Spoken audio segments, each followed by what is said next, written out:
Wahuzni, saya tuh kalau curhat, saya punya masalah, bahkan kesedihan saya tumpahkan di atas sejadah ilallah, kepada Allah. Jadi bukan di atas Instagram.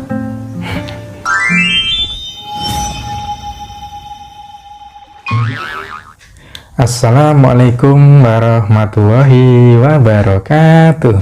Kembali lagi di my channel bersama saya Dwi Jaya. Dan kali ini saya akan reaction video kajian dari Ustadz Adi Hidayat.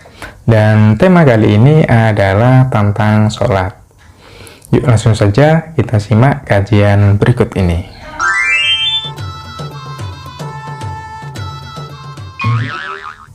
Sholat itu wajib, teman-teman.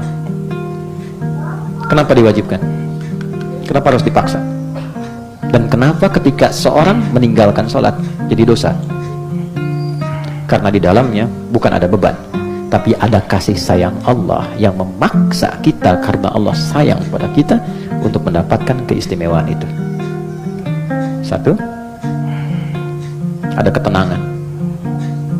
Tadi yang gak mau dilepas dengan kekayaan, kaya dan tenang. Sholat itu yang pertama diberikan bukan dunia dulu, kecil dunia itu, tapi tenang dulu. Anda dikasih dunia sebesar apapun, gak tenang hatinya, gak enak terimanya. Karena itu kalau Anda sholat membawa dunia terlalu kecil. Makanya yang paling enak itu ketika sholat itu merasakan ketenangan.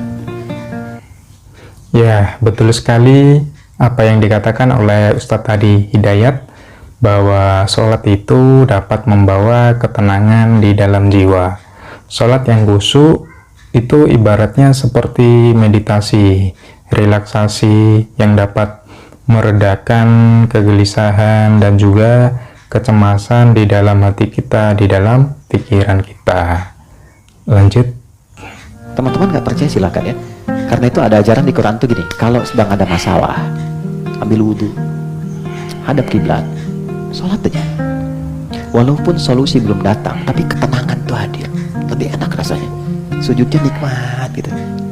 Kadang-kadang kita nangis tuh, bahasa Nabi Yakub tuh gini, innama ashku bathi wa huzni Allah. Innama ashku bathi wa huzni, saya tuh kalau curhat, saya punya masalah, bahkan kesedihan saya tumpahkan di atas sejadah ilallah, kepada Allah. Jadi bukan di atas Instagram, bukan di YouTube.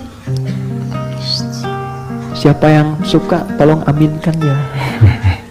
Tambah masalah, tangkan sajadah, ambil wudhu, sholat. Itu dahsyatnya Allah kasih ketenangan pada jiwa kita. Nanti kalau sudah tenang, itu pelan-pelan muncul solusi, datang gitu. Satu.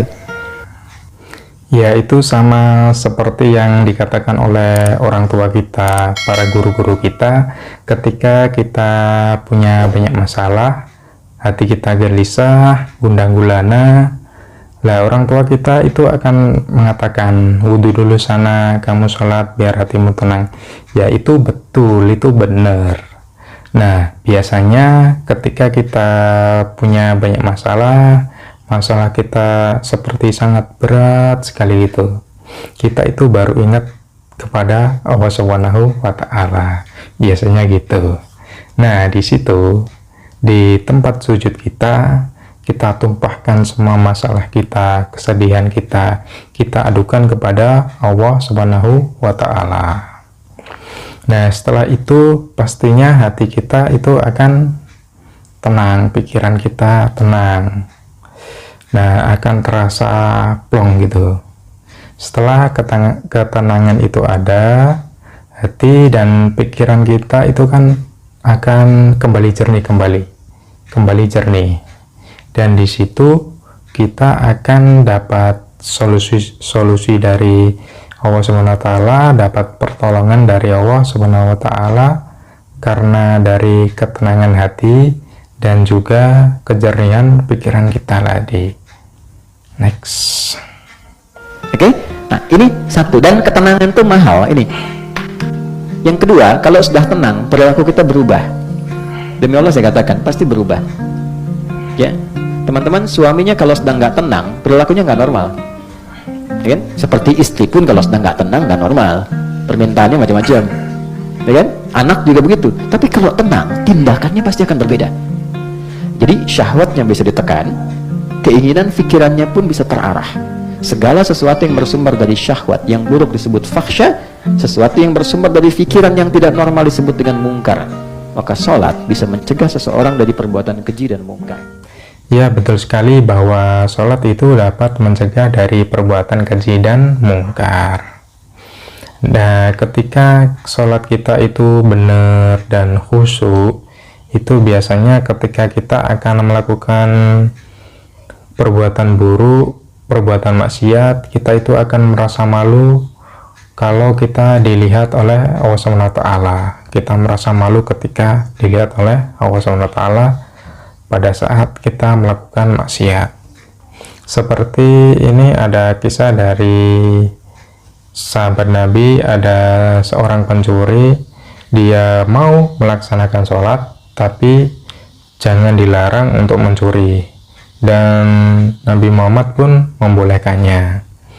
Nah, lama-kelamaan si pencuri itu akan menghilangkan kebiasaan buruknya mencuri itu. Karena apa? Karena sholat tadi. Karena dari sholat itulah si pencuri tadi tidak mencuri lagi, karena dia akan malu sendiri dengan perbuatannya. Dia sholat kok masih mencuri, dilihat Allah SWT mencuri, ya dia malu. Jadi sholat itu dapat merubah diri kita menjadi lebih baik, mencegah dari perbuatan keji dan mungkar. Dan terima kasih telah mendengarkan kajian dari Bapak Ustadz Adi Hidayat tentang sholat. Sholat itu membawa ketenangan pada hati kita, pada jiwa kita. Dan sampai di sini reaction ceramah kita kali ini. Apabila ada kata-kata yang tidak berkenan di hati teman-teman kalian, salah kata atau bagaimana, saya mohon maaf yang sebesar-besarnya. Dan semoga channel ini bermanfaat untuk Anda. Dan saya akhiri, wassalamualaikum warahmatullahi wabarakatuh.